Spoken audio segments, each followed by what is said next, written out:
लक्ष्मीनाथ समारंभां नाथयामुनमध्यमाम्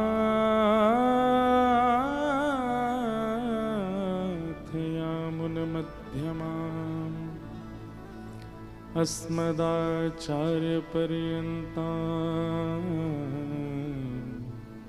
वन्दे गुरुपरम्पराम्। यारे गिरधर लाल की जय जय श्री राधे। भैया देखो, मैं वैसे प्रयास करूंगा कि मैं ज्यादा निवृत्त निकुंज की बातें ना कहूं, क्योंकि लोगों के मन में फिर कुछ भी आ जाता है। हम लोग आजकल का सिनेमा देखने वाले लोग हैं, आजकल के सीरियल्स और ये सब सीरीज देखने वाले लोग हैं। हमारे चित्त में शुद्ध प्रेम प्रकट हो, ऐसा हो ही नहीं सकता। हम लोग एक स्त्री पुरुष के मिलन के भाव से ही देखेंगे उस भाव को। इसलिए अगर कभी कभी प्रकट हो जाए तो कृपा करके उसको सामान्य भाव मत समझिएगा, उसको सामान्य संसारी प्रेम भाव से मत जोड़िएगा। तो ये कुंज, निकुंज और निवृत्त निकुंज तीन है। आज सोच के तो हम बहुत कुछ आए थे कि ठाकुर जी के दसम स्कंद पर चर्चा करेंगे, कल नंदोत्सव करेंगे, वहीं से कथा का, अब कल से वही करेंगे। कल से दसम स्कंद से कथा, यहाँ दसम स्कंद ही कहेंगे, ठाकुर जी की बाल लीला और व्रज लीला का विस्तार करेंगे। पर आज ये कुंज, निकुंज, निवृत्त निकुंज और ज्येष्ठाभिषेक की चर्चा में ज्यादा समय निकल गया। एक और बात, आज का दिन एक और बात का प्रतीक है। क्या? अब देखो, ये तीन जो भाव हमने बताया ना, कुंज, निकुंज, निवृत्त निकुंज, इसमें एक बात और आ जाएगी।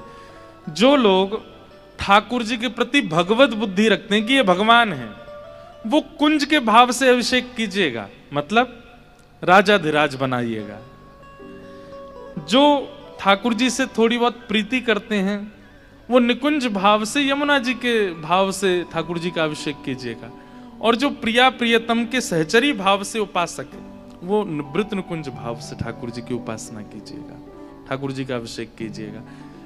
अब कल, आज तो जिन्होंने कर लिया वो बात नहीं, कल अगर करो, वैसे तो ये आगामी 8-9 दिन रोज ही करो अभिषेक, जल क्रीड़ा ही करवाओ ठाकुर जी को, उसमें वही दृष्टि रखो।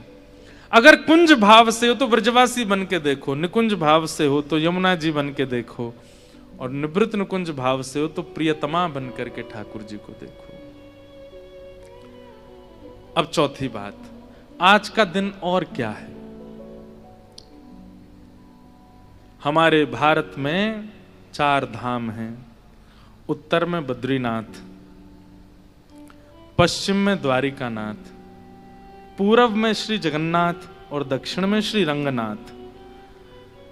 तो उड़ीसा प्रांत में जो श्री महाप्रभु जगन्नाथ जी हैं, वो आज ही के दिन प्रकट हुए, इसलिए आज उनका जन्मोत्सव है। श्री जगन्नाथ जी का प्राकट्य दिवस है। इसलिए हमारे महाप्रभु जगन्नाथ जी साल में 2 ही बार निकलते हैं मंदिर से बाहर, एक तो आज के दिन और एक रथ यात्रा के दिन। आज ठाकुर जी निकल करके आते हैं, पहुंडी करते हुए, चलते हुए आते हैं, ऐसे पूरे झूमते हुए आते हैं। और स्नान बेदी, जो लोग जगन्नाथपुरी गए होंगे उनको पता होगा, स्नान बेदी है ऊपर ही, वहां आकर के ठाकुर जी विराजमान होते हैं। और आज ठाकुर जी खूब स्नान करते हैं, रज रज के। एक और बात बताएं, सीक्रेट, जगन्नाथ भगवान साल में एक ही बार नहाते हैं अच्छे से। बाकी के दिन क्या होता है? महाप्रभु जगन्नाथ जी बड़े अद्भुत लाला है हमारे। जगन्नाथ जी के सामने शीशा धर देते हैं बड़े बड़े, और शीशा में जब जगन्नाथ जी का प्रतिबिंब आता है, श्री जगन्नाथ जी का जब प्रतिबिंब शीशा में दिखता है, तो पुजारी जी शीशा को ही नवा देते हैं, जय हो जगन्नाथ जी नहा लिए, जय हो बाबा लाला की जय हो। जगन्नाथ जी भी खुश हो जाते, बहुत बढ़िया, शीशा ही कोई नवाओ। तो श्री जगन्नाथ जी का भाव स्नान होता है साल भर। भाव स्नान मतलब उनके श्री विग्रह पर जल नहीं डाला जाता, उनके प्रतिबिंब को नवाया जाता है, क्योंकि दारू ब्रह्म है। दारू ब्रह्म जानते हैं? दारू किसको कहते हैं? लकड़ी को। दारू ब्रह्म है, इस भाव से उनके प्रतिबिंब को स्नान कराया जाता है। लेकिन आज ठाकुर जी का जन्मोत्सव है, आज ठाकुर जी का प्राकट्य दिवस है, तो आज के दिन ठाकुर जी जन्म वेदी पर आते हैं, स्नान वेदी पर आते हैं, और वहां सब पंडा पुजारी मिलकर के महाप्रभु जगन्नाथ जी को खूब नवाते हैं। लेकिन ऐसे विचित्र लाला हैं, साल भर तो नहाते नहीं, एक दिन नहाते हैं और अब कल बीमार हो जाएंगे। 15 दिन के लिए बुखार चढ़ेगा श्री महाप्रभु जगन्नाथ जी को, कल ही बुखार आ जाएगा ठाकुर जी को, और बुखार बाकायदा आएगा। अब 15 दिन ठाकुर जी ना तो दाल भात पाएंगे, ना खिचड़ी भोग पाएंगे, ना सब्जी पाएंगे, ना कटहल पाएंगे, कुछ नहीं पाएंगे। 15 दिन केवल और केवल काढ़ा पिएंगे, औषधि पिएंगे, और 15 दिन के लिए मंदिर महाप्रभु जगन्नाथ जी का बंद हो जाए, किसी को दर्शन नहीं होंगे। बाकायदा वैद्य जाएंगे, वैद्य जा जा करके पट्टी रखेंगे सिर पे पट्टी रखेंगे, हाथ पे पट्टी रखेंगे, ठाकुर जी को बुखार धीमो हो जाए, काढ़े का भोग लगाएंगे, और 15 दिन बाद ठाकुर जी जब स्वस्थ हो जाते हैं तब निकल करके रथ यात्रा पर बैठते हैं और जाते हैं। अब इसके पीछे कथाएं तो बहुत हैं। इंद्रद्युम्न राजा, जिसके लिए महाप्रभु जगन्नाथ जी ने ये रूप धारण किया, वैसे तो ये रूप धारण इंद्रद्युम्न राजा के लिए नहीं किया ठाकुर जी ने, इस रूप का प्रादुर्भाव भी द्वारिका में, आपके गुजरात में हुआ, जब रोहिणी मैया भगवान की पटरानियों की जिद करने पर ब्रज लीला सुना रही थी। भगवान की सब पत्नियां रोहिणी मैया से कहती हैं कि हमें ब्रज की लीला सुनाओ, ब्रज में ठाकुर जी ने क्या क्या लीला की। अच्छा, ये रोहिणी मैया सबसे ज्यादा सौभाग्यशाली हैं कृष्ण लीला में। इन्होंने ब्रज लीला का भी दर्शन किया है, मथुरा लीला का भी दर्शन किया और द्वारिका लीला का भी दर्शन किया है। यशोदा जी से भी ज्यादा भाग्यशाली हैं रोहिणी जी, क्योंकि यशोदा जी तो ब्रज से बाहर गई नहीं, रोहिणी जी तो वसुदेव जी की पत्नी है, एक प्रकार से भगवान की छोटी माँ, बड़ी माँ है रोहिणी मैया। तो वे मथुरा लीला में भी हैं और द्वारिका लीला में भी हैं। तो आज भगवान की सब पत्नियों ने रोहिणी मैया से कहा कि आपने पूरी ब्रज लीला का दर्शन किया है, कृपा करके हमें वो ब्रज लीला सुनाओ। तो रोहिणी मैया कहती हैं कि देख लेना कहीं कृष्ण बलराम नहीं आ जाएं। बोले कि आप चिंता मत करो, सुभद्रा जी हैं, ये बाहर बैठी बैठी देखती रहेंगी। सुभद्रा जी को बाहर बैठा दिया और यहां ब्रज लीला हुई प्रारंभ। लेकिन जैसे ही ब्रज लीला सुनते सुनते सुनाते सुनाते रोहिणी मैया भावावेश में गईं और सुनते सुनते सब पटरानियां भावावेश में गईं। बाहर बैठे बैठे श्री सुभद्रा जी ने जब कान लगा करके सुना तो वो भी भाव में चली गईं। सब रुदन करने लगे, नेत्र बंद हो गए सबके। सुभद्रा जी भूल गई कि मैं सुरक्षा के लिए बैठी हूं कि कहीं कृष्ण बलराम ना आ जाएं। और इतने में कृष्ण बलराम आ गए। उन्होंने जब देखा कि सुभद्रा रो रही है, जाकर के पूछा सुभद्रा, लेकिन सुभद्रा जी तो ऐसे भाव में थी कि उनका रोना बंद ही नहीं हुआ। महाप्रभु द्वारिकाधीश जी ने विचार किया कि ये क्या सुन करके रो रही है। तभी आपने कान लगा करके भीतर सुना तो यहां ब्रज की लीला चल रही है। ठाकुर जी ब्रज से मथुरा जा रहे हैं और सब ब्रजवासी रो रहे हैं। इस प्रसंग का वर्णन श्री रोहिणी मैया कर रही हैं। और जैसे ही ठाकुर जी ने सुना कि यशोदा मैया लाला के रथ के पीछे पीछे दौड़ रही हैं, ये सुनते ही ठाकुर जी तो घबरा गए, वहीं बैठ गए। भूल गए मैं द्वारिका में हूं, द्वारिकाधीश हूं, 16,108 रानियां आदि सब भूल गए। नेत्र बंद हो गए ठाकुर जी के और व्रज में पहुंच गए। लीलाएं याद आने लगी। ब्रजवासियों की विरह वेदना द्वार पर बैठे बैठे सुन रहे द्वारिकाधीश बलराम जी और सुभद्रा जी इतने भावावेश में चले गए कि ठाकुर जी मानो दोनों भुजा उठा करके किसी से याचना कर रहे हों कि अरे भैया मेरे ब्रज को कोई लेकर के आ जाओ, मेरे अंक में भर दो, मेरे अंक से लगाए दो।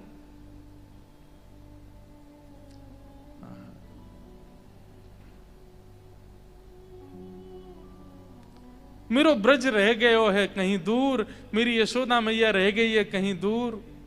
ये ब्रजवासी सब मुझसे दूर रह गए हैं, इन सबन को लाकर के मेरे अंक से भर दो, मेरे अंक से लिपटाए दो। दोनों भुजा उठा करके ठाकुर जी जब रुदन करने लगे तो प्रेम की 10 सीढ़ियां पार कर गए, प्रेम की 10वीं अवस्था पार कर गए। बंधुओं, हम आप सब लोग 1-2 स्थिति ही पार कर पाते हैं। प्रेम का स्वभाव है कि वो विगलित होता है, विगलित मतलब पिघलता है। इसलिए प्रेमी व्यक्ति के नेत्रों से अश्रु गिरते हैं। लेकिन प्रेम की जब 10 अवस्थाएं पार हो जाती हैं तो उसके अश्रु नहीं गिरते, उसका रोम रोम ही अश्रु बनकर के गिरने लगता है, उसका रोम रोम ही एक मोमबत्ती की तरह पिघल जाता है।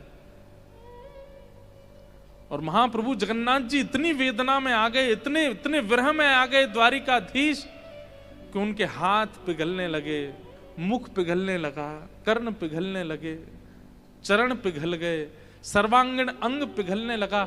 जब इस पिघलती दशा को आकाश में बैठे देवताओं ने देखा, नारद जी से कहा, नारद जी जाइए, ठाकुर जी को रोको, नहीं तो संपूर्ण श्री विग्रह समुद्र बन जाएगा। तब नारद जी दौड़ करके आए और आकर के ठाकुर जी को खूब चेताने का प्रयास किया, लेकिन ठाकुर जी चेतना में नहीं आए, क्योंकि प्रेम की 10वीं अवस्था जब पार हो जाती है तो जिसके ऊपर वो अवस्था आई है वो शरीर से कहीं होता है, पर उसकी मन इंद्रियां कहीं और चली जाती हैं। नारद जी के बार बार चेताने पर भी ठाकुर जी जब चैतन्य नहीं हुए, तब नारद जी दौड़ करके भीतर गए और भीतर जाकर के रोहिणी मैया के चरणों में गिर गए। बोले, मैया मैं आपसे प्रार्थना करता हूं, कथा को यहीं विश्राम कर दो। तब रोहिणी मैया शांत हुई। बोले, क्या हुआ नारद? बोले, चलिए बाहर चल के देखिए क्या हो गया। और तभी देखते हैं द्वारिकाधीश श्री कृष्ण की दोनों भुजाएं पिघल गईं, मुख पिघल गया, गर्भ पिघल गया, चरण तो पिघल ही गए। बीच में बैठी सुभद्रा, उनके भी सर्वांगीण अंग पिघल गए, और यहां बलभद्र जी के भी अंग पिघल गए। ये दृश्य देखकर के सब द्वारिका के लोग रुदन करने लगे, हमसे अपराध हो गया। चरणों में प्रणाम करके सब क्षमा याचना करने लगे। थोड़ी देर बाद जब द्वारिकाधीश को चेतना हुई, नारद जी बोले, भगवान ये कैसा स्वरूप प्रकट हो गया आपका? द्वारिकाधीश बोले, कोई बात नहीं, अभी मैं पूर्ण रूप में आ जाऊंगा, पुनः व्यवस्थित हो जाऊंगा। लेकिन नारद, पूरे विश्व को बताने के लिए कि प्रेम की अवस्था कैसी होती है, प्रेम का विरह कैसा होता है, यह स्वरूप मेरा कलिकाल में प्रकट होगा। यह स्वरूप मेरा कहीं जाएगा नहीं, यह स्वरूप पुनः कलिकाल में प्रकट होगा, और बस उसकी प्रतीक्षा करना। ऐसा कहकर के द्वारिकाधीश तो व्यवस्थित हो गए। और फिर जब कलिकाल में इंद्रद्युम्न राजा हुए, नील माधव भगवान के दर्शन करने की प्रबल इच्छा हुई, तब नील माधव भगवान वहां से अंतर्ध्यान हो गए और उन्होंने आज्ञा करी, राजन समुद्र में कुछ लकड़ियां बहती हुई आएंगी, उनसे तुम मेरा श्री विग्रह निर्माण कराओ, लेकिन शर्त होनी चाहिए कि जो श्री विग्रह का निर्माण करेगा वो बिल्कुल गुप्त रूप में करेगा, उसको कोई देखेगा नहीं। हमें कैसे पता चलेगा कि आपका स्वरूप बन गया? बोले, भीतर से हथौड़ी की छेनी की आवाज आती रहेगी, इसलिए भीतर कमरे में झांक करके मत देखना, बना देना। एक विशिष्ट व्यक्ति को चुना गया जिनका परिकर आज तक महाप्रभु जगन्नाथ जी का स्वरूप निर्माण करता है, और उनको कहा गया आप महाप्रभु जी का रूप बनाओ। उनके चित्त में ठाकुर जी ने द्वारिका में प्रकट हुआ व्रज विरह का स्वरूप प्रकट कर दिया, ऐसा स्वरूप बनना है। वैसे वास्तविकता तो यह है कि वो बनाने वाले तो श्याम सुंदर का त्रिभंग स्वरूप ही थे, लेकिन छेनी हथौड़ा चलाते चलाते चलाते एक दिन वो भावावेश में चले गए और छेनी हथौड़ा बंद हो गया। जब आवाज आनी बंद हो गई तो इंद्रद्युम्न राजा की पत्नी गुंडीचा व्याकुल हो गई। उसने कहा कि भीतर जो मूर्तिकार है वो छेनी क्यों नहीं चलाता, उसकी कुछ ठोक पीट करने की आवाज क्यों नहीं आ रही है, मैं देखूं तो। और जैसे ही द्वार खोल करके देखा, अधूरे महाप्रभु जगन्नाथ जी बैठे हैं, ना हाथ बन पाए, ना पैर बन पाए, ना मुख बन पाया। ये देख करके इंद्रद्युम्न राजा रोने लगा। लेकिन तभी महाप्रभु जी ने आकाशवाणी करते हुए राजा से कहा, राजन तुम चिंतित मत हो, अब मेरा स्वरूप ऐसे ही रहेगा। और ये स्वरूप तुम ये मत सोचना कि तुम्हारे अपराध के कारण अधूरा है, मेरा यह स्वरूप द्वापर में प्रकट हो चुका है। ये ब्रजवासियों के विरह का स्वरूप है मेरा, ये प्रेम विगलित स्वरूप है। विश्व इसको जगन्नाथ कह करके पुकारेगा। बोलो जगन्नाथ महाप्रभु की। और महाप्रभु जगन्नाथ जी प्रकट हुए। स्नान पूर्णिमा थी, भगवान ने आज्ञा की, राजन ब्राह्मणों को बुला करके लाओ, वेदज्ञों को लेकर के आओ और हमारा जलाभिषेक करो। महाप्रभु जगन्नाथ जी का जलाभिषेक किया। इंद्रद्युम्न राजा और गुंडीचा दोनों जगन्नाथ जी की सेवा करते थे। एक दिन महाप्रभु जी ने इनसे कहा कि कुछ वरदान मांगो, हम तुमसे बड़े प्रसन्न, तुम दोनों कुछ मांग लो।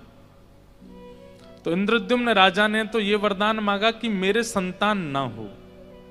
देखो कैसा वरदान मांगा कि मेरे संतान ही ना हो। भगवान बोले ऐसा वरदान क्यों चाहिए?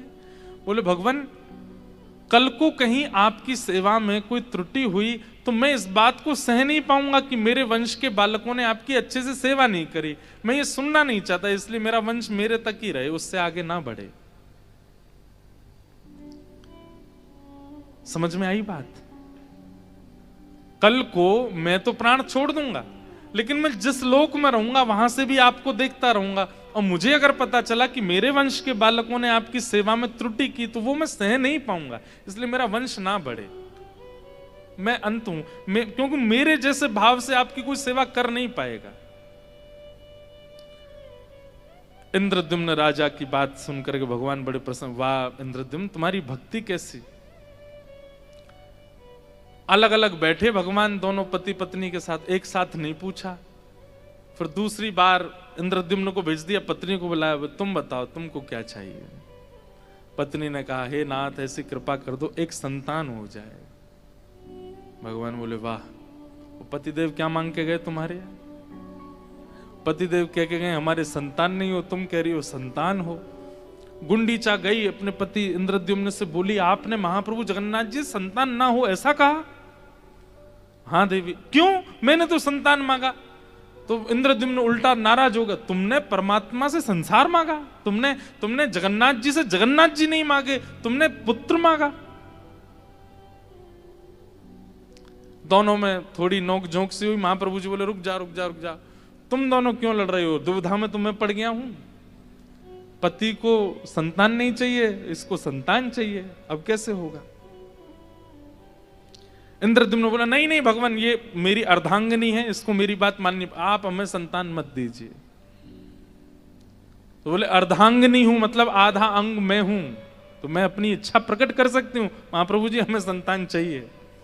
महाप्रभु जी बोले रुक जाओ, नेक तुम दोनों बैठो भैया, थोड़ा हमको सोचने दो क्या करें।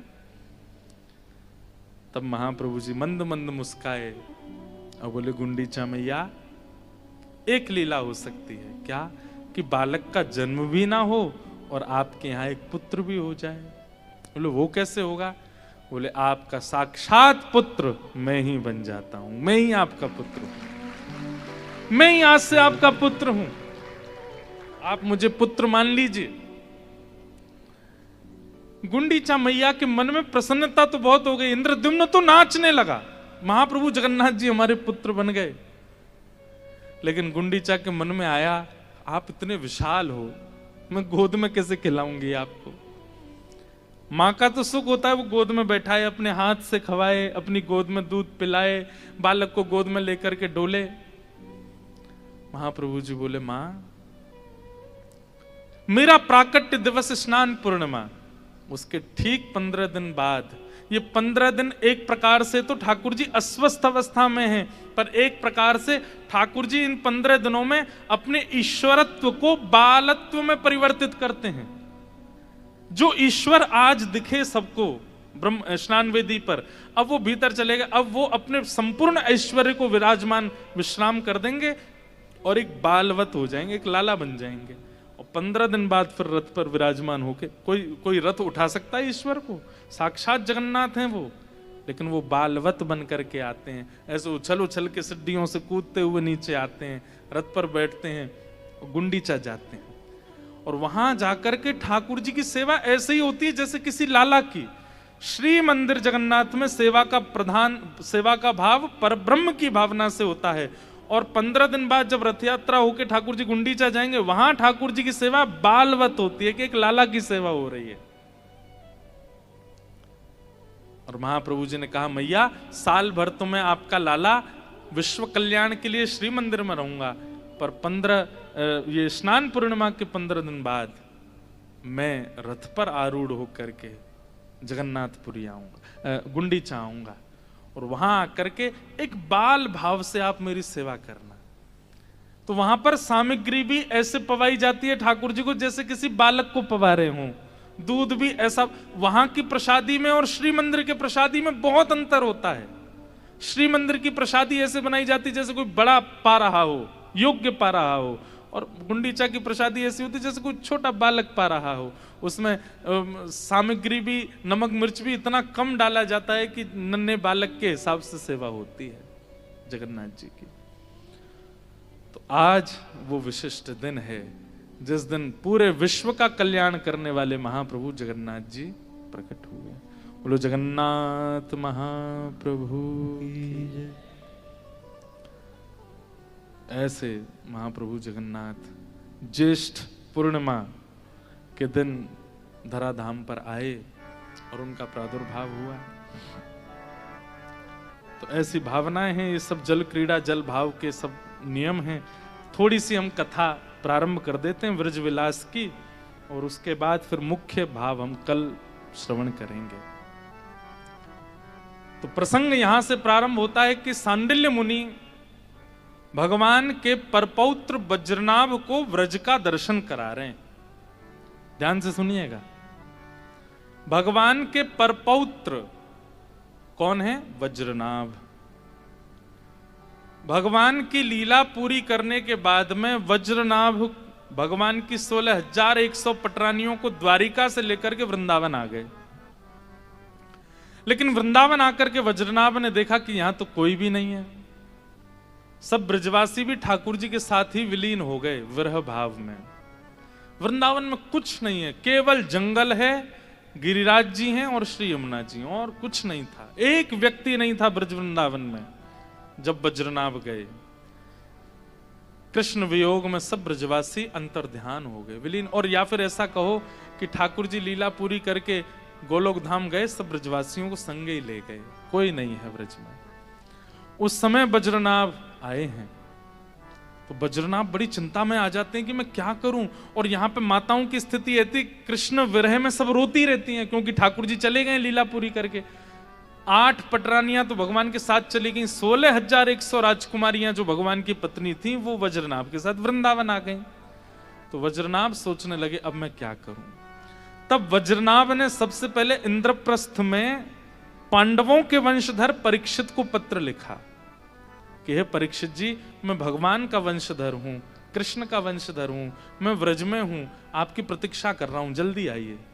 तो फिर इंद्रप्रस्थ दिल्ली से परीक्षित जी आए और उनसे उन्होंने कहा कि व्रज को मैं कैसे, यहाँ तो कोई भी नहीं है, यहाँ मैं कैसे रहूं और इसका मैं पुनरुत्थान कैसे करूं। मेरे पूर्वज यहाँ श्री कृष्ण रहे हैं, उनकी लीला स्थली आदियों का मैं कैसे दर्शन करूं। तब परीक्षित जी बोले भैया ये तो हमको भी नहीं पता, लेकिन एक व्यक्ति हैं जो भगवान के समय के अभी तक विराजमान है पृथ्वी पर। कौन? बोले भगवान के कुल पुरोहित सांडिल्य मुनि, उनको बुलाओ। सांडिल्य मुनि कहाँ है? बोले चित्रकूट में। तब चित्रकूट में सांडिल्य मुनि को पत्र भेजा गया कि आप वृंदावन आओ। तब वृंदावन आए, सांडिल्य मुनि वृंदावन आए हैं। शृणुतं दत्त चित्तो में रहस्यं ब्रज भूमिजं ब्रजनं व्याप्तिरित्युक्त्या व्यापनाद ब्रज उच्यते। सांडिल्य मुनि कहते हैं ध्यान पूर्वक सुनना। क्या? बोले तुमने ये कैसे कह दिया कि ब्रज से सब चले गए? ये वही ब्रजमंडल है जहां कृष्ण लीला किया करते थे। बोले थे शब्द का प्रयोग मत करो यहां पर। वज्रनाभ बोले अब जो बात हो चुकी है उसमें थे शब्द ही तो प्रयोग करूंगा। तब सांडिल्य मुनि कहते हैं, बोले राजन यही तो बात है, इस व्रज वृंदावन को पहचानना बड़ा मुश्किल है। ये प्रत्यक्ष दृष्टि से नहीं दिखाई देता। ये प्रत्यक्ष दृष्टि से आपको सामान्य दिखेगा, पर ये प्रत्यक्ष दृष्टि से देखने वाली वस्तु नहीं है। ये प्रेम दृष्टि से देखने वाला है। और प्रेम दृष्टि से अगर तुम देखोगे तो तुम बैठे हो, पर तुम्हारे पीछे जो यमुना जी का घाट है वहां मुझे लीला दिख रही है। बोले क्या लीला दिख रही है? बोले अभी अभी श्याम सुंदर एक सखी के मटकी फोड़ करके भाज गए हैं और वो सखी श्याम सुंदर को ढूंढ रही है। और ये बात बताते बताते सांडिल्य मुनि रोने लगे। वज्रनाभ बोला ये कैसे हो सकता है, यहां तो कोई भी नहीं है, इनको कैसे दिख रहा है? वज्रनाभ कहते हैं और क्या दिख रहा है? तब सांडिल्य मुनि किसी कुंज में चले जाते हैं और कहते हैं देखो यहां से यशोदा मैया पीछे पीछे दौड़ती आ रही हैं, ठाकुर जी आगे आगे माखन लेकर के दौड़ रहे हैं। वज्रनाभ को कुछ भी अनुभव नहीं हो रहा है और सांडिल्य मुनि को लीलाएं दिख रही हैं। वज्रनाभ बोला मैं आपकी बात पर विश्वास कैसे करूं कि यहां लीला हो रही है? तभी सांडिल्य मुनि कहते हैं वज्रनाभ नीचे देखो। और जैसे वज्रनाभ नीचे देखते हैं तो क्या पाते हैं कि सांडिल्य मुनि खड़े हैं, वज्रनाभ खड़े हैं, आगे अभी तक कोई गया नहीं है, लेकिन तभी वहां गायों के खुरों के गड्ढे, ग्वाल बालों के खुरों के चरणों के चिन्ह और बीच में मध्यस्थ में श्री कृष्ण के चरण चिन्हों के दर्शन होने लगे। तो जब से ठाकुर जी ने गिरिराज जी धारण किए वादना के बाद से ठाकुर जी इतने व्यस्त हैं। नंद बाबा से सब ब्रजवासी कह रहे हैं, बोले बाबा तुम अपने लाला को राज तिलक कर दो, अब याकू अपनी गद्दी पे बैठाए दो।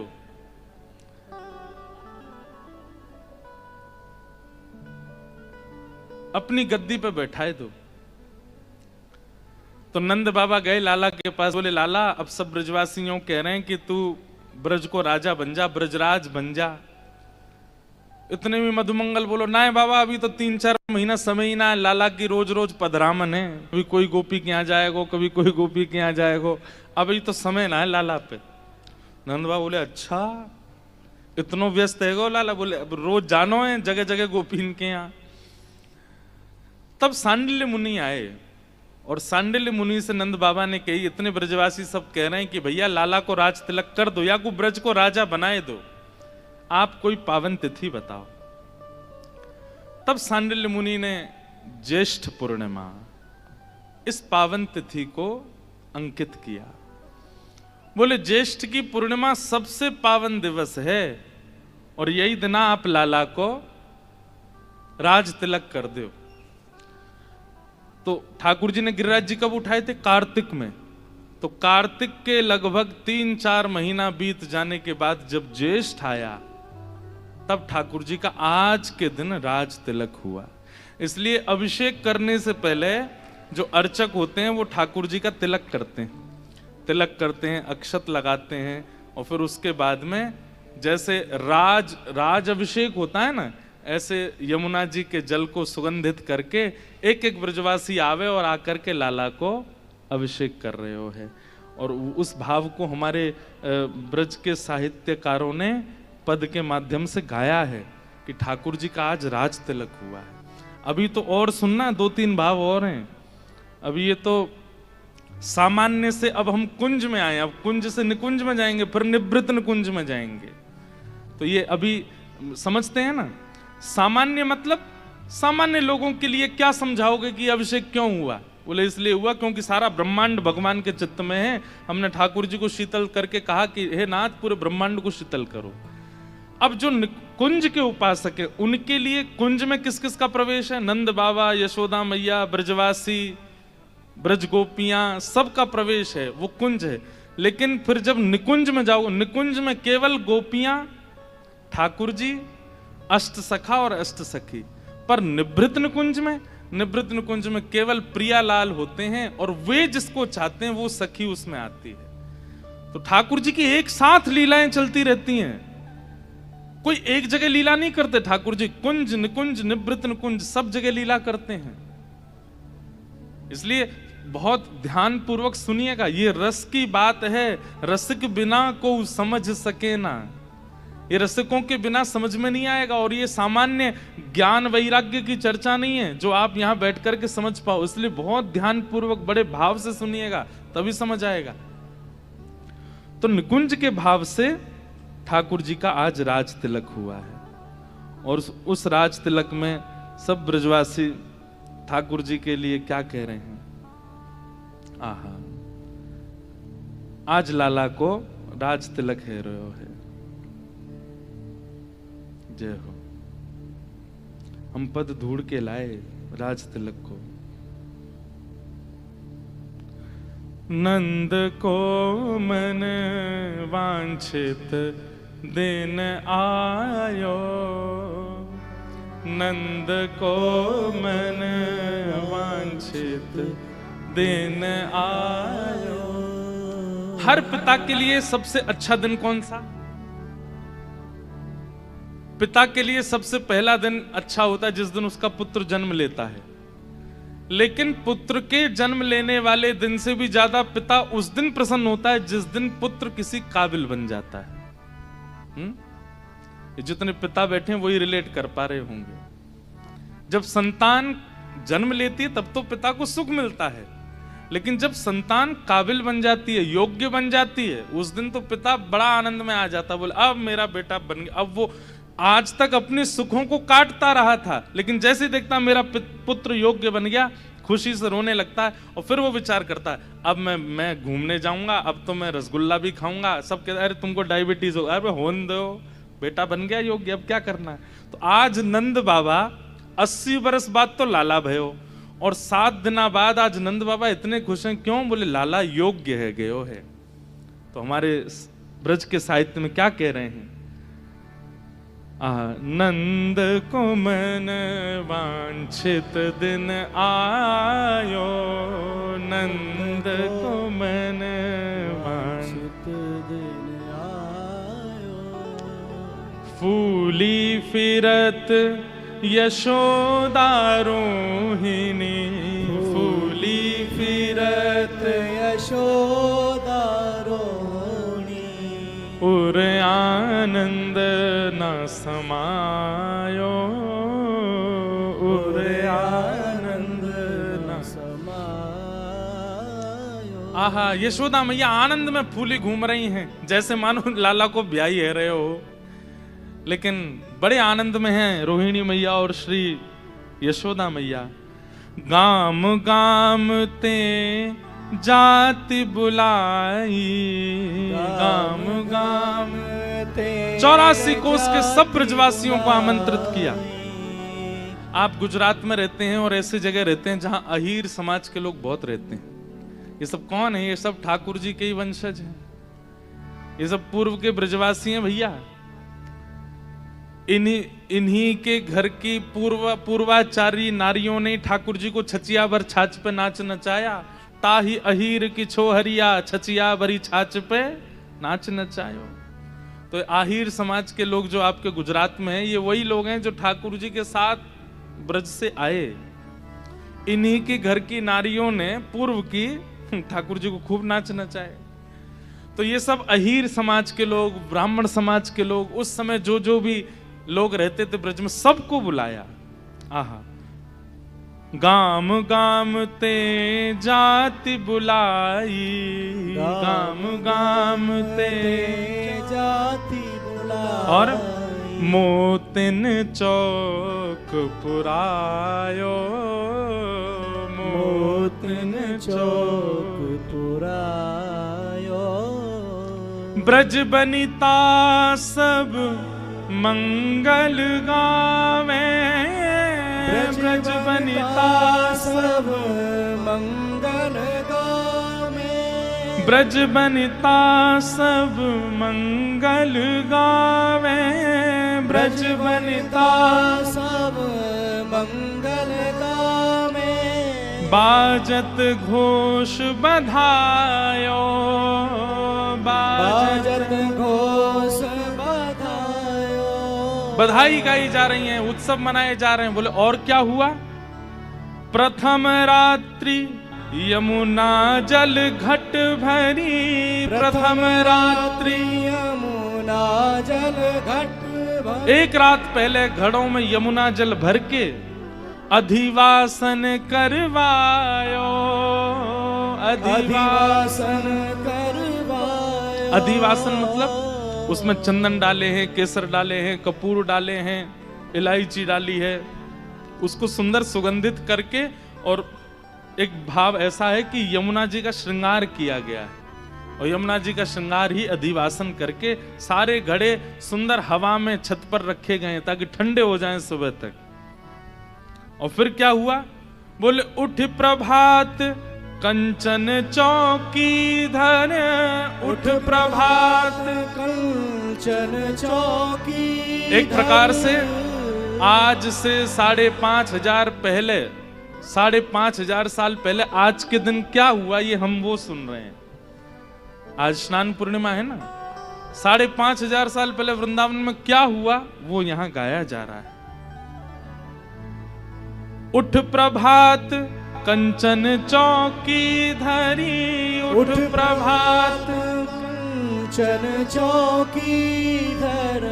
और तापर लाल बिठायो, तापर लाल बिठायो। ठाकुर जी विराजमान कर दिए कंचन की चौकी के ऊपर। और अब क्या हो रहा है? आहा, राज बैठ अभिषेक करत हैं, राज बैठ अभिषेक करत हैं। विप्रन वेद पढ़ायो, विप्रन वेद पढ़ायो। आज सुबह यही सब हो रहा था। ठाकुर जी की चांदी का सिंहासन है, लेकिन लाल जी को अभिषेक करने के लिए मन में भाव था कि अब भाई सोने का पात्र कौन लाएगा। लेकिन कल रात्रि ही हमारे गांधी धाम के वैष्णवों ने ऐसा पात्र मंगाया, वो सोने का ही लग रहा है। सोने के पात्र में ही विराजमान हो गए ठाकुर जी, इतना विशाल पात्र। तो वही बात हुई, उठ प्रभात कंचन चौकीधर तापर लाल बिठायो। उस पर ठाकुर जी बैठा दिए। और फिर क्या हुआ?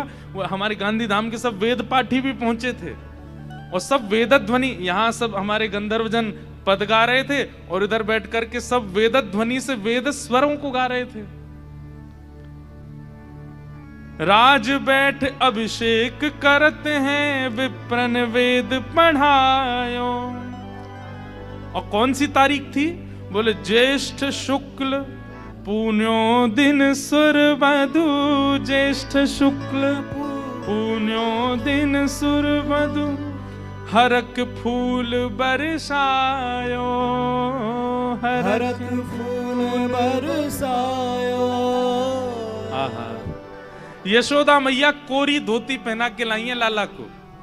कोरी धोती मतलब बिल्कुल श्वेत नई धोती। लेकिन ऐसा अभिषेक भयो कि अभिषेक के बाद जैसी ठाकुर जी उठे तो धोती पीरी पड़ गई ठाकुर जी की, ऐसा अभिषेक भयो है। रंगी कोर धोती ऊपर ना, रंग धोर धोती ऊपर ना। आभूषण सब साज, आभूषण सब साज। हे द्वारकेश आनंद भयो प्रभु, द्वारकेश आनंद भयो और प्रभु। आज ब्रज के लाला को नयो नामकरण भयो। बोले क्या? नाम धर्यो ब्रजराज, नाम धरो ब्रजराज। बोले ब्रजराज श्री कृष्ण कन्हैया लाल की जय, ब्रज के राजा की जय। आज के दिन ठाकुर जी को ब्रजराज भाव से तिलक भयो है। द्वारिकेश आनंद भयो प्रभु, नाम धर्यो ब्रजराज। ठाकुर जी का नाम ब्रजराज रखा गया। आज तो ये ज्येष्ठाभिषेक की कुंज की लीला।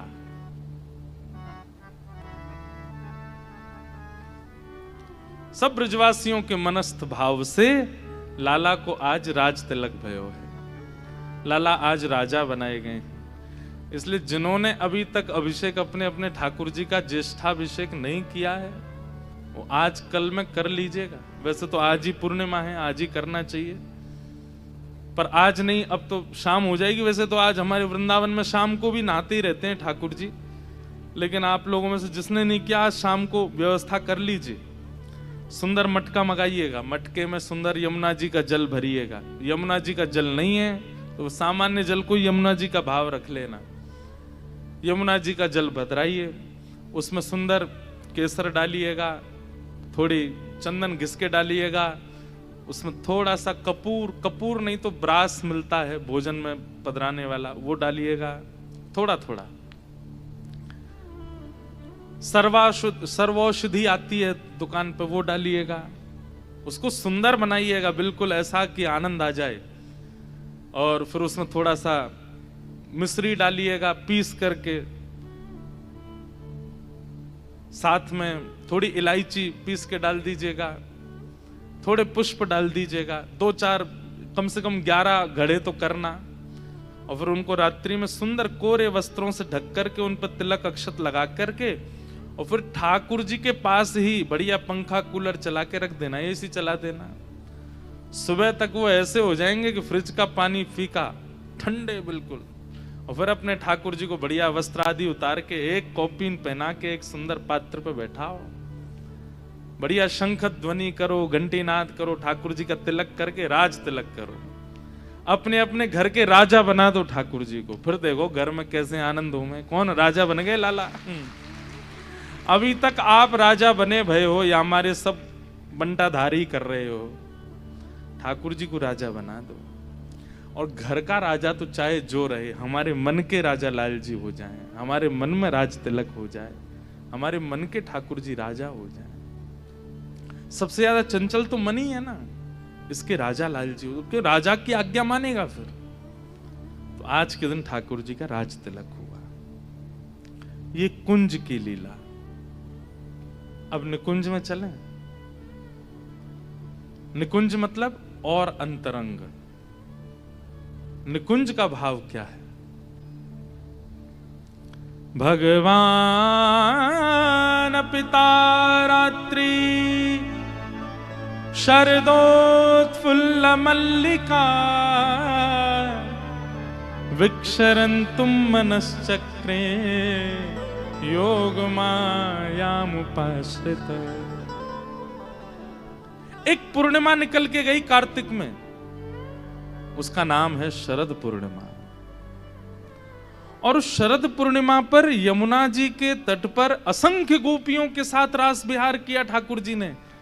वहां गोपियों का नाम आता है, वहां राधा रानी का नाम आता है, वहां यमुना पुलिन का नाम आता है, पर यमुना सखी का नाम नहीं। उस रास में सब हैं, पर श्री यमुना जी नहीं थी। क्यों? यमुना जी तो प्रवाह में है। बहुत ध्यान से सुनिएगा। रास विहार हो गया यमुना जी के तट पर। एक दिन ठाकुर जी वंशी बजा रहे थे, यमुना जी में पैर पधराए, एकांत जान करके यमुना जी प्रकट हो गई और प्रकट होकर के बोली, हे श्याम सुंदर, आपने सबको सुख दिया रास विहार का, मुझे भी सुख मिला, पर मैं केवल दृष्टा बनकर के रही, मुझे देखने का अवसर मिला। क्योंकि आपकी रास की, अब जैसे ये मंच इतना सुंदर बनाया हमारे जो आयोजक लोग हैं, क्या सुंदर, सब ऐसी तामझाम इतना बढ़िया रखा है, बिल्कुल ब्रज जैसी वाइब्स आ रही हैं सब जगह से। एक बार ताली बजाओ इनके लिए। महाराज, ये आर्टिफिशियल चौथे दिन ओरिजिनल लगने लग जाए तब समझो कथा सफल भाई। कहीं ना कहीं इनमें ऐसा लगने लगे कि भाई ये मोर असली के हैं, सर घुमा रहे हैं, इनके पंख हिल रहे हैं। ये बेल जो लगी है ना ऊपर, ये आर्टिफिशियल नहीं, ये अपने आप बढ़ने लग जाएं इनकी। आखिर अब कुछ ना कुछ तो होगा, 4 दिन में कुछ तो अद्भुत प्रकट होगा।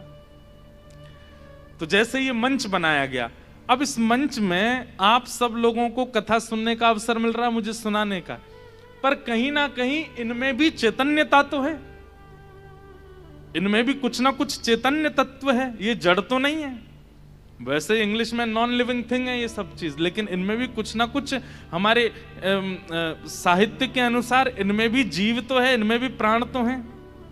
उनकी इच्छा होती होगी हम भी सामने जाके कथा सुने, लेकिन ये विचार करते होंगे अगर हम सामने गए तो फिर कथा का रूप बिगड़ जाएगा। अब ये मोर सोचे कि मैं उड़ करके आगे उड़ जाऊं, अब ये जैसे उड़ेगा आधे तो भाग जाएंगे यहाँ से। थर्माकोल का उड़ कैसे गया, डर के मारे भाग जाएंगे, प्रेत आ गया भैया इसमें, तो इसको बेचारे को यहीं रहना पड़ेगा ना, क्यों, ताकि व्यवस्था बनी रहे। ठीक वैसे ही जब रास हो रहा था तो यमुना जी का मन तो बहुत हो रहा था कि मैं भी जाऊं, रास में प्रवेश कर जाऊं, रास में मैं भी गोपी रूप धारण करके श्याम सुंदर का आलिंगन करूं, उनके साथ बैठूं। पर उनके मन में विचार आया कि सुंदर रास में मेरा आगमन हो जाए, फैल जाएंगी यमुना जी तो। और दूसरी बात, कार्तिक मास में थोड़ी हल्की ठंडी आ जाती है, हल्का हल्का ठंडा होता है मौसम। तो यमुना जी ने विचार किया कि कहीं मैं इतने स्वरूप में अगर आ गई, ठाकुर जी के चारों तरफ अगर मैं फैल गई, तो मेरी आगमन से कहीं रास में भंग ना आ जाए। इसलिए यमुना जी प्रवाहित होती रही, आई नहीं। लेकिन उनके मन में ये पीड़ा है, उनके मन में टीस है कि मैं केवल दृष्टा क्यों हूं, मुझे भी आना है। जैसे गोपियां गलवैयां देती हैं, हाथ पकड़, रास का मतलब नृत्य नहीं है। मैं हमेशा कहता हूं कथा में, रास का मतलब नृत्य नहीं है, रास का मतलब प्रायोरिटी। इतने सारे महापुरुष बैठे मंच पे,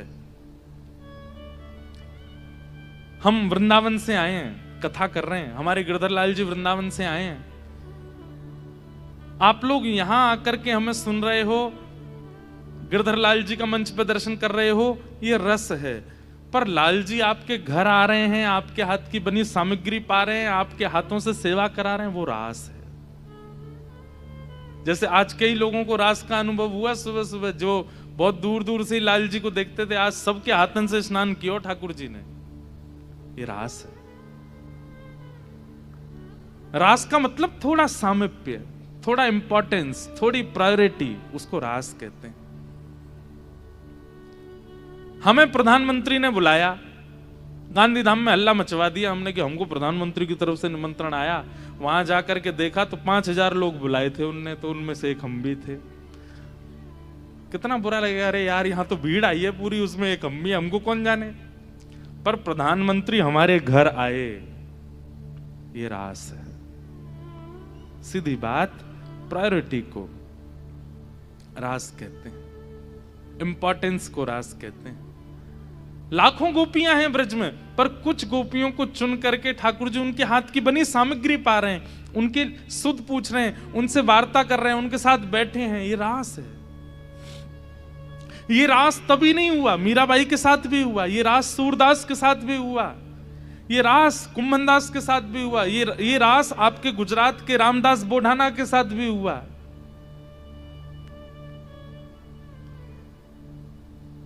जहां ठाकुर जी अपनी अचल स्थिति को, ठाकुर जी बोले देखो आप उदास मत हो, आगामी जो ज्येष्ठ पूर्णिमा आएगी, वादना सब गोपी दूर दूर से देखेंगी, बस तुम ही मेरे पास आओगी, तुम ही मेरे अंग अंग को स्पर्श करोगी। मेरे सिर से लेकर नख तक एक भी अंग ऐसा नहीं होएगा जहां स्पर्श को अधिकार आपको प्राप्त नहीं होएगा। अरे जादना ज्येष्ठ पूर्णिमा आवेगी, वादना मेरो राज तिलक होगा, ये सब गोपी दूर खड़ी खड़ी देखेंगी, क्योंकि इनको अधिकार नहीं होएगा मेरे पास आवे को। आप आओगे और आप आकर के मेरे संग रास विहार करोगे। तो ये स्नान पूर्णिमा कुंज के भाव से अलग रूप में है और निकुंज के भाव से श्री यमुना जी के साथ रास है। इसलिए एक रात्रि पहले जो मटके में जल भरा जाता है, ये भाव रखा जाता है कि श्री यमुना जी हैं, और यमुना जी के भाव से फिर उनका श्रृंगार करते हैं, उनको केसर पधराते हैं, केसर पधरा करके मानो श्री यमुना जी अपने सर्वांगीण श्याम शरीर को केसर युक्त कर रही हैं। उसमें पुष्प पधराए जाते हैं, मानो श्री यमुना जी अपने केश गूंथ करके उसमें सुंदर पुष्प माल धरा रही हैं। उसमें सुंदर अगर, कपूर और ये सुंदर इलायची आदि ये सब पधरा करके सुगंधित कर देते हैं, मानो श्री यमुना जी अपने मुख को सुंदर आस्वादित कर रही हैं, सुगंधित बना रही हैं। सर्वांगीण अंग को सुंदर सुंदर बना करके फिर उस पर वस्त्र पधराया जाता है। वस्त्र माने अब ये साड़ी पहन ली यमुना जी ने, उसके ऊपर कुमकुम से कुछ आकृति और छिड़के जाते हैं, मानो जैसे पत्रावली का श्रृंगार किया हो।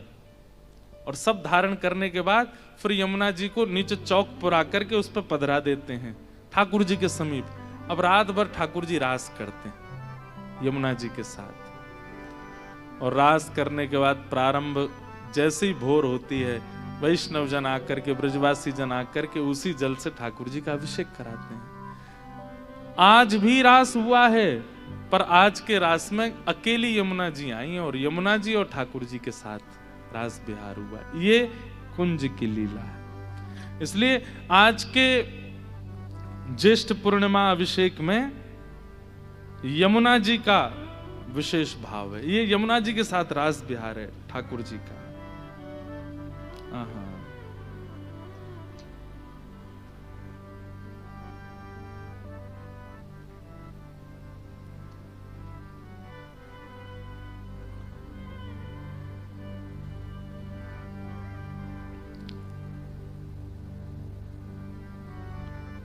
जमुना जल मैं है करत किलोले, जमुना जल मैं है करत किलोले। ग्रीष्म ऋतु ग्यारस उजियारी, ग्रीष्म ऋतु ग्यारस उजियारी। ज्येष्ठ मास सुख बरसत डोले, ज्येष्ठ मास सुख बरसत डोले। जमुना जल में करत किलोले, जमुना जल में करत किलोले। कर पिचकारीन सो जल छिड़कत, कर पिचकारीन सो जल छिड़कत। प्रिया वदन मूरत द्रग खोले, प्रिया वदन मूरत द्रग खोले। बुड़की लाल लली जल भीतर, बुड़की लाल लई जल भीतर। बुड़की लाल लई जल भीतर, बुड़की लाल, बुड़की मतलब डुबकी। खेचत जल बीच नील निचोले, खेचत जल बीच नील निचोले। अरबराए पट पकड़ो प्यारी, अरबराए पट पकड़ो प्यारी। इत उत देख जान गई तोले, इत उत देख जान। रास चल रहा है श्री यमुना जी का और ठाकुर जी का रास बिहार चल रहा है। वैसे तो यमुना जी जल स्वरूप में, पर जब ठाकुर जी प्रविष्ट कर जाते हैं तो एक सखी रूप में श्री यमुना जी भी जल के भीतर आ जाती हैं। ठाकुर जी जैसे ही जल के भीतर बुड़की मारते हैं तो मानो जैसे प्रिया जी का रूप धारण करके यमुना जी कभी पीताम्बरी पकड़ती हैं, कभी हाथ पकड़ती हैं, कभी केशों को पकड़ने की प्रयास करती हैं। आहा। प्रियतम प्रिय पद हृदय राखे, प्रियतम प्रिय पद हृदय राखे।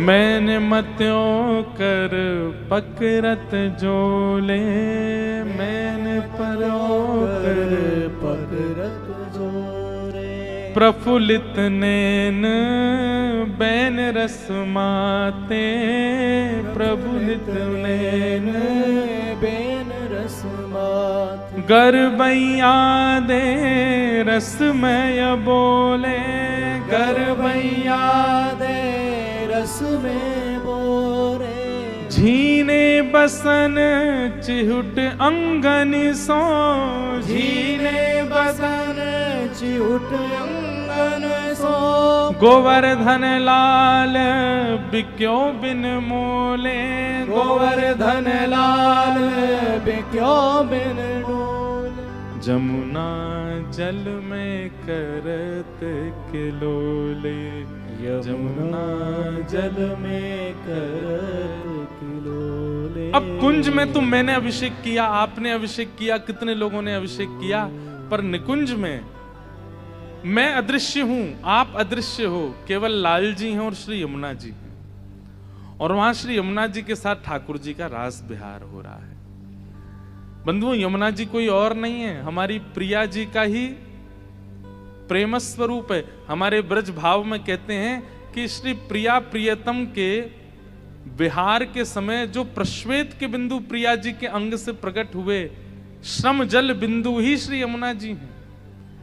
तो यमुना जी में और श्री प्रिया जी यानी कि राधा रानी में कोई ऐसा विशेष भाव भेद नहीं है। ठाकुर जी और यमुना जी भी एक है, श्याम वर्णा है दोनों, और बल्कि यमुना जी तो दोनों का मिलित स्वरूप है। उनका जो श्याम वर्ण है वो श्री ठाकुर जी हैं, और श्री यमुना जी का जो शीतल स्वभाव है वो श्री किशोरी जी हैं। दोनों मिल एक भय। यमुना जी का जो श्याम वर्ण है वो ठाकुर जी हैं, और यमुना जी की जो शीतलता है, जो ठंडापन है यमुना जी का, वो किशोरी जी हैं। इन दोनों भाव से वो एक ही हैं। उनके साथ ठाकुर जी रास विहार कर रहे हैं। इसलिए ज्येष्ठाभिषेक के दिन यमुना जल से विशिष्ट स्नान करते हैं ठाकुर जी। और वैसे हमारे शास्त्र में आज्ञा देते हैं कि किसी भी वैदिक नदी जल में कुछ मिलाना नहीं चाहिए। जैसे गंगा जी में अगर आप कुछ डाल देते हैं तो गंगा तत्व खत्म हो जाता है। गंगा जी बिल्कुल जैसी आई हैं वैसी ही पान करनी चाहिए, ऐसी यमुना जी का है। पर केवल आज के लिए ये अनुमति है कि आज यमुना जी को सुगंधित कर सकते हैं, यमुना जी का श्रृंगार कर सकते हैं। क्यों? क्योंकि वे रास में प्रविष्ट हो रही हैं। और फिर जो इस रास के लिए मध्यस्थता बनता है, मतलब यमुना जी को ठाकुर जी से मिलाने में जो सहायक बनता है, जैसे मैंने अभिषेक किया, आपने किया, जिसने योजना बनाई, उन पर श्री यमुना जी विशेष कृपा करती हैं। और यमुना जी की कृपा क्या है? यमुना जी के भैया हैं हम सबके अत्यंत भय के मूलभूत स्वरूप श्री यमराज जी। यमराज जी यमुना जी के भैया हैं, जिसको सबको जिनसे भय लगता है।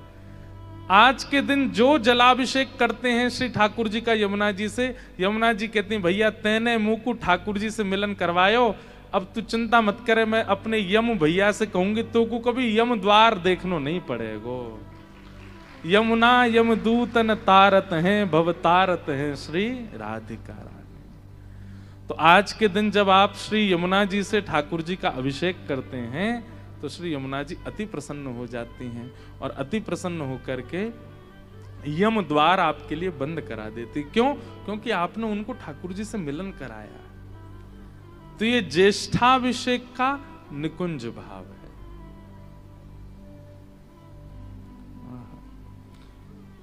हो मीठे रस से भरोड़ी महारानी लागे, राधा रानी लागे, मोहे प्यारो प्यारो यमुना जीरो पानी लागे।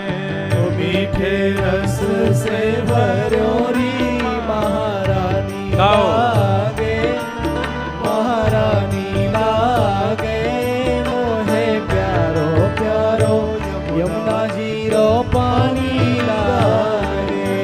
मीठे रस से भरोड़ी महारानी लागे, महारानी लागे, मोहे प्यारो प्यारो यमुना जीरो पानी लागे। ओ मीठे रस से भरोरी महारानी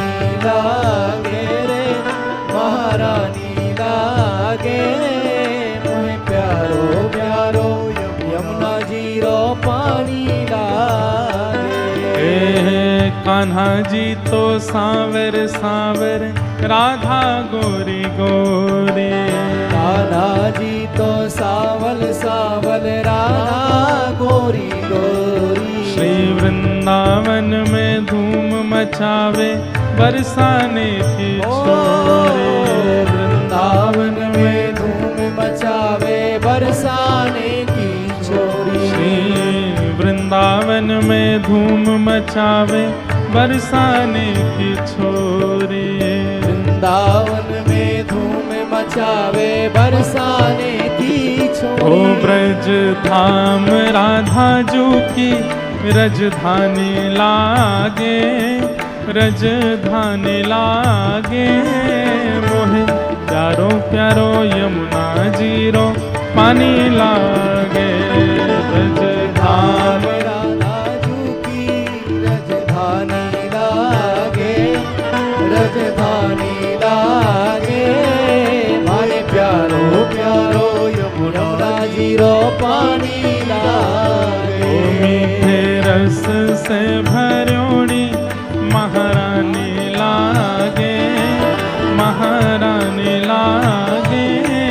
मोहे प्यारो प्यारो यमुना जीरो, पानी लागे। रस से भरोरी, महारानी लागे, महारानी लागे।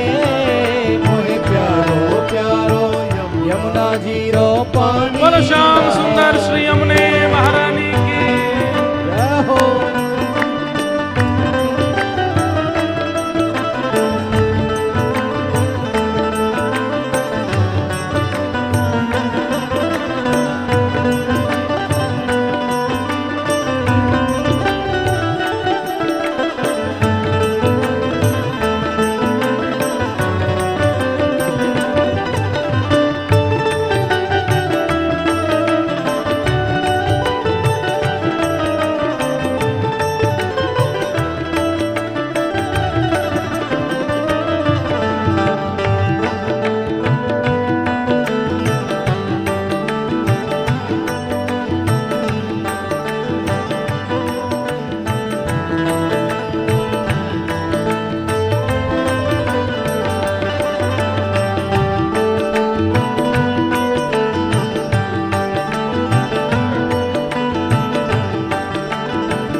मन माखन मिश्री, अब ना कोई मिठाई। ना भावे मन माखन मिश्री, अब ना कोई मिठाई। ना भावे मन माखन मिश्री, अब ना कोई मिठाई। ना भावे मन माखन मिश्री, अब ना कोई मिठाई। ओ मारी जी बढ़िया ने भावे, राधा नाम मलाई। हरी जी भरिया ने भावे, राधा नाम मलाई। मारी जी बढ़िया ने भावे, राधा नाम मिलाई। हरी जी भरिया ने भावे, राधा नाम मलाई। ओ राधा नाम में सफल जिंदगानी लागे, जिंदगानी लागे। मोहे प्यारो प्यारो यमुना जीरो, पानी लागे। ओ राधा नाम में सफल जिंदगानी लागे रे, जिंदगानी लागे। मोहे प्यारो प्यारो यमुना जीरो, पानी से ओ मीठे रस से भरोड़ी, महारानी लागे, महारानी लागे। मोहे प्यारो प्यारो यमुना जीरो, पानी लागे। ओ मीठे रस से भरोड़ी, महारानी लागे, महारानी लागे। मोहे प्यारो प्यारो यमुना जीरो, पानी। श्री राधा रमण लाल की जय हो।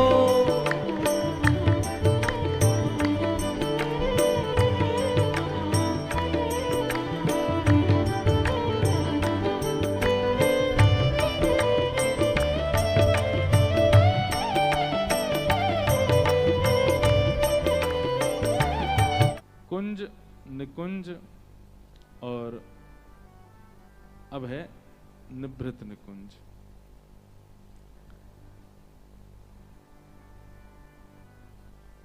निभृत निकुंज में क्या भाव है? वैसे तो देखो इन भावों के अधिकारी सब जगह नहीं है, पर फिर भी हम कह दे रहे हैं। ये सब भाव इतने गोपनीय रूप से कहने चाहिए कि लोग बाग इसका कुछ गलत अर्थ ना निकालें, लेकिन क्या पता भाव कहने से अधिकार प्राप्त हो जाए, इसलिए कह रहे हैं। जैसे प्रिया प्रियतम हमारे व्रज भाव में ये दोनों रमण करते रहें, एक दूसरे के प्रति भाव प्रेम उजागर करते रहें, उस रस में ही रसिक जन डूबे रहते हैं। कभी प्रिया जी लाल जी का श्रृंगार करते हैं, कभी लाल जी प्रिया जी का श्रृंगार करते हैं, कभी प्रिया जी मान कर जाती हैं तो लाल जी मनाते हैं, लाल जी मान कर जाती हैं तो श्री प्रिया जी मनाती हैं। इन दोनों की रस केली वही हमारे ब्रज रसिकों का सर्वधन है। ब्रज भाव वृंदावन में रहने वाले वो ज्ञान की प्रधानता नहीं रखते, वो वैराग्य की प्रधानता नहीं रखते। उनके लिए केवल एक ही चीज आधार है, क्या? कि श्री प्रिया प्रियतम नित्य मेरे नेत्रों में बसे रहें। बसो मोरे नैननु में यह जोरी, नव दुलहे ब्रजराज सावरो, दुल्हन राधा गोरी। बसो मोरे नैननु में यह जोरी। सूरदास जी, उन पे तो नेत्र ही नहीं है, पर फिर भी वो निरंतर इसी भाव में रहते हैं। नेत्र बिना नेत्र के ही वो प्रिया प्रियतम के युगल विलास विहार का दर्शन करते रहते हैं। हमारी ब्रज की रीति बड़ी विपरीत है। बाहर से जो महापुरुष दिख रहे हैं उनकी बड़ी दाढ़ी दिखेगी, बड़ी बड़ी जटाएं दिखेंगी, एक वस्त्र पहन करके वे घूम रहे हैं, लेकिन अंतरंग भाव में निज केली चल रही है, निज विलास चल रहा है ठाकुर जी का। वो बाह्य रूप से एक महात्मा है, एक साधु है, उनके पास अति व्यवस्था नहीं है, पर अंतरंग उनके मानसी भाव में वो ठाकुर जी को ऐसे ऐसे रत्न पहना रहे हैं, ऐसे ऐसा श्रृंगार कर रहे हैं, ऐसे ऐसे भाव आवेश में चले जाते हैं कि उसकी कोई पहुंच नहीं है। अद्भुत है ब्रज भाव, ब्रज रस।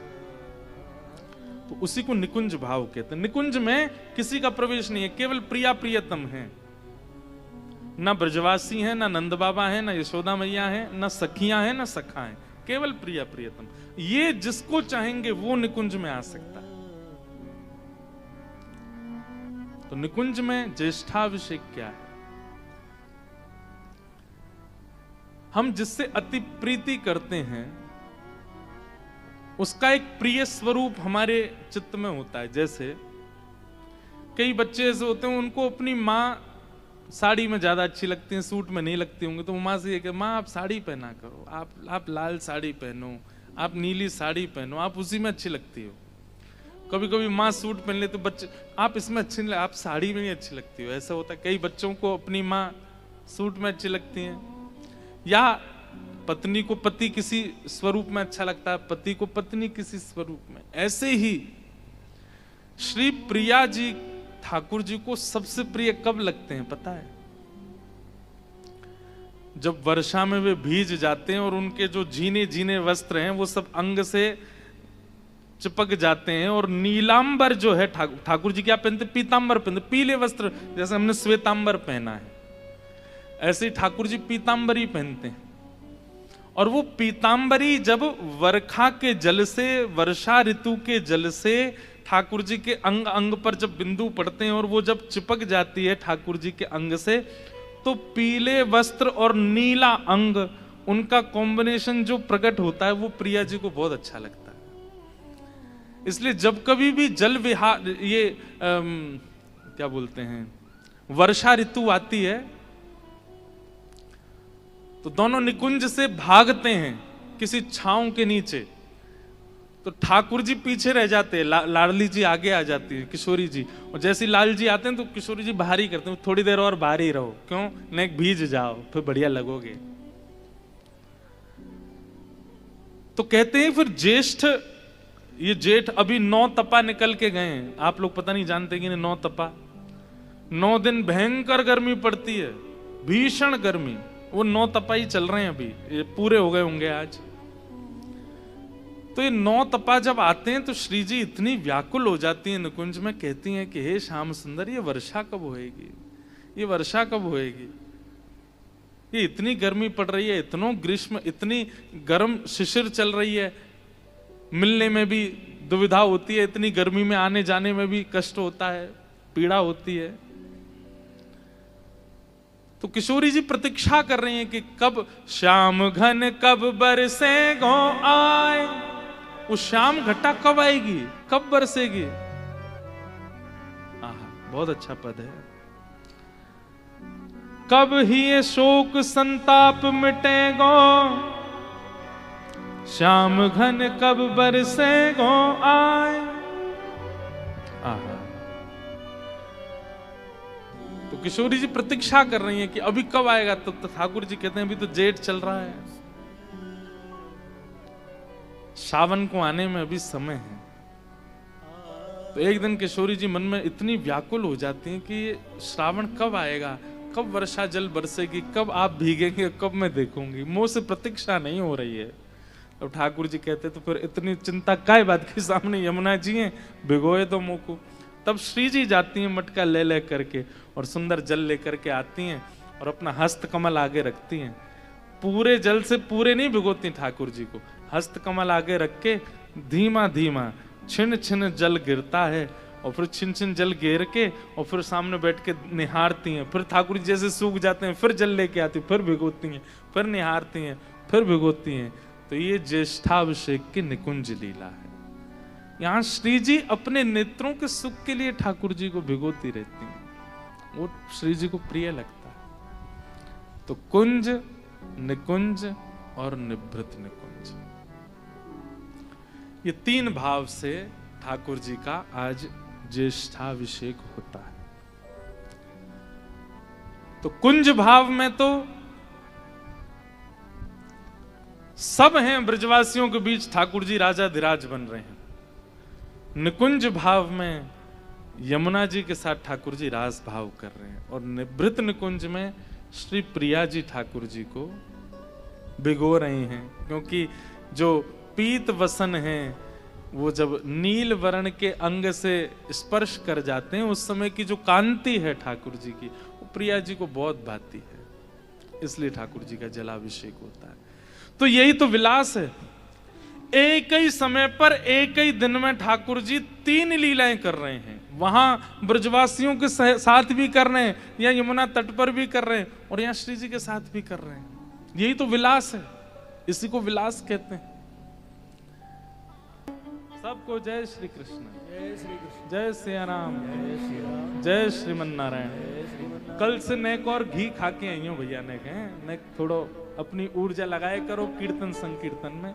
मंच पर विराजमान हमारे पूज्य महाराज जी, नारायण सरोवर से आए महाराज जी, हमारे गोवर्धन धाम से आए पूज्य महाराज जी, हमारे हनुमान जी महाराज के परम उपासक महाराज जी, सब संतों को प्रणाम करते हुए अपनी वाणी को विराम देते हैं।